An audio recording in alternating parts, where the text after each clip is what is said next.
Waka আলা উম্মিহি ওয়া খালাতিহি ওয়া আম্মাতিহি, যে নেশা করে সে তার মায়ের সাথে জেনা করে, তেসার খালার সাথে জেনা করে, সে তার ফুপুর সাথে জেনা করে। কথা আমার না, হাদিসের সনদ সহিহ হাসান। তা আমি বললে অপরাধ, কিন্তু ভাষাটা কার? রাসূলুল্লাহ সাল্লাল্লাহু আলাইহি সাল্লাম বলে দিয়েছেন। তো আপনি বলেন তো, একটা আমার কাছে উত্তর দেন, নেশা করা অবস্থায় কোনো ব্যক্তির মধ্যে ঈমান থাকার কি সম্ভাবনা আছে? এটাই। চারটা জিনিস।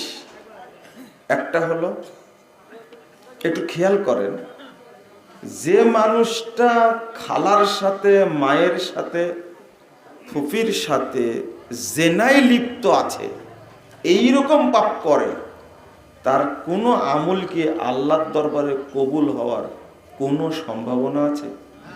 আচ্ছা, আর একটা হাদিস বলি, 1853 নম্বর হাদিস। এটা শেখ আলবানী রাহিমাহুল্লাহ হাদিসটাকে সহিহ বলছেন।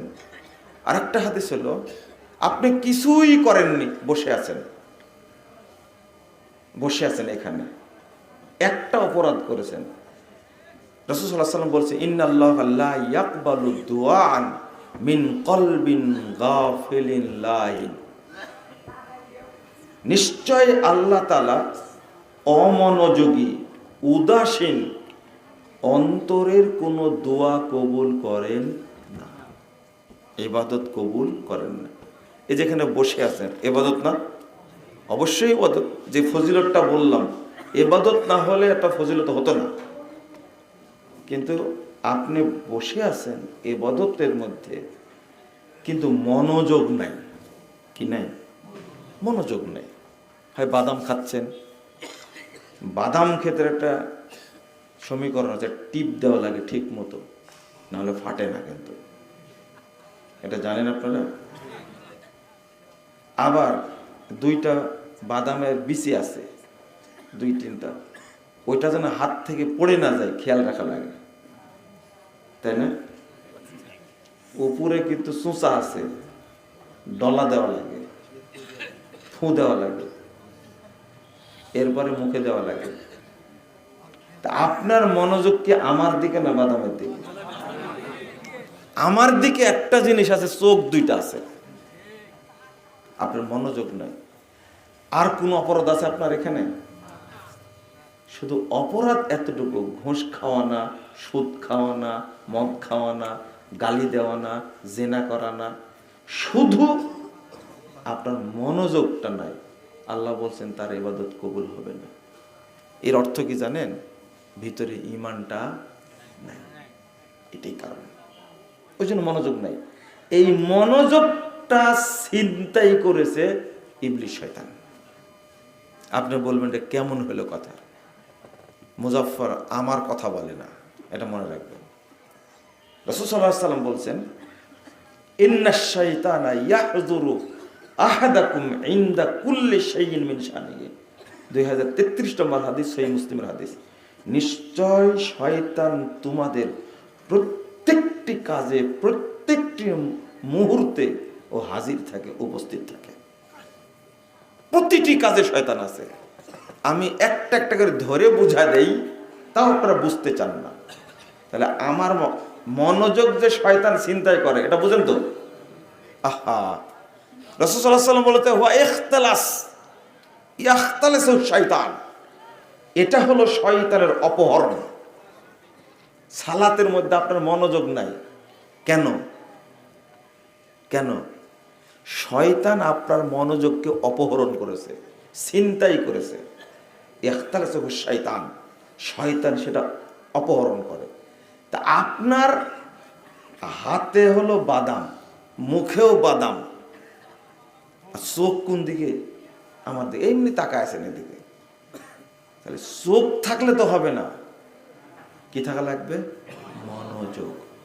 ঠিক জুমার খুতবার সময়ও রাসূল সাল্লাল্লাহু আলাইহি ওয়াসাল্লাম বলছেন, জুমার খুতবায় একবারে মনোযোগ দিয়ে আলোচনা শুনতে হবে।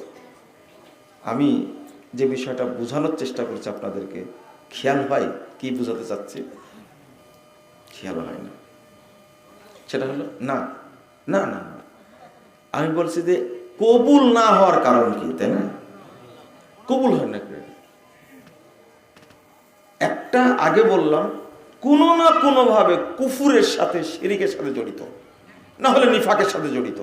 যেমন আপনি সালাত পড়ছেন 60 বছর 70 বছর যাবত, এখনো আপনি মিথ্যা কথা বলেন, এখনো আপনি সুদ খান, এখনো খান, এখনো আপনি, আপনার বয়স এখন 75 বছর, এই 75 বছরে অন্তত 50 জন আলেমের বক্তব্য শুনেছেন, শোনেননি? অন্তত 50 জন। আর এখন তো ইউটিউবে শুনতেই থাকেন, এক আলেমেরই আপনি 100 বক্তব্য শুনেছেন, শোনেননি?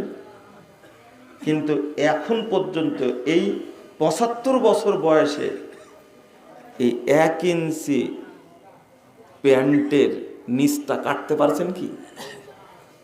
বুঝেননি মানে আমার কথাটা? আপনি কাটতে পারেননি। আপনার কি মনে হয় যে আপনার ভিতরে ঈমান আছে? আমার কথা মানুষ বুঝেই না আসলে, তাও 12:30টায় কি মানুষ বুঝে? আমি আবারও বলছি, শুনেন, কেন আপনি এই বয়সেও, বয়স একজন লোকের 82 বছর, বুঝছেন? তা আমি গেছি সেলুনে কি কাটাতে, চুল কাটাতে, তো ওই লোকের তো চামড়া কি হয়েছে, ঢিল হয়ে গেছে। যুবক মানুষরা, কত বছর বয়স, শরীর কাঁপছে, রিটায়ার্ড হয়ে গেছে, তো দাড়ি কাটা হচ্ছে না। তো বলছে যে তুমি এইভাবে ধরতে পারছো না, টান দেয়া। বুঝেননি কথা? চামড়া ঢিল হয়ে গেছে, যে টেনে দিয়ে কাটছে। আচ্ছা, আপনার কি মনে হয় 82 বছর বয়সে এই লোকটা এখনো দাড়ি রাখে? তো দূরের কথা, দাড়ি চাচ্ছে চামড়া টান দিয়ে ধরে। এই লোকটা আপনি বলেন তো দেখি, এর মধ্যে কি ঈমান আছে বলে মনে হয়? আচ্ছা, এই বয়সেও কি তার কোনো মেয়ের প্রতি আকর্ষণ আছে? আছে, আছে। যত বুড়া হয় তত বিয়ের শখ জাগে, এটা কি জানেন আপনারা? মাফ করবেন যারা বুড়া আছে, কিছু মনে করেন না। তো বাড়িতে সাবধানে যাবেন, আপনি আজকে বাড়িতে সাবধানে যাবেন। আমি বুঝাচ্ছি একটা জিনিস, এই লোকটা এতদিন যাবত নামাজ পড়ে। আমি জিজ্ঞেস করলাম, বাবজি নামাজ পড়েন তো? তাকায় বলছে, কেন জিজ্ঞেস করলেন? জিজ্ঞেস করলাম আর কি, বয়স হয়ে গেছে তো। বলছে, আমি আমার হায়াতে কোনোদিন নামাজ বাদ দিইনি। জটিল ব্যাপার একটা। বলছে, মাশাআল্লাহ, নামাজ কোনোদিন বাদ দেয়নি, নিজেই স্বীকার করছে। কিন্তু কি কারণ কি বলেন তো দেখি? ঈমান নেই কথাটা বলতে আমার কাছে একটু কেমন লাগছে, তবে ও যে মুনাফিক এতে কোনো সন্দেহ নেই। আমি দলিল দিয়ে বলছি। আর যার অন্তরে নিফাক আছে তার ভিতরে ঈমান, অসম্ভব ব্যাপার। নিফাক এত খারাপ জিনিস, ইন্নাল মুনাফিকিনা ফিদ দারকিল আসফালে মিনান নার।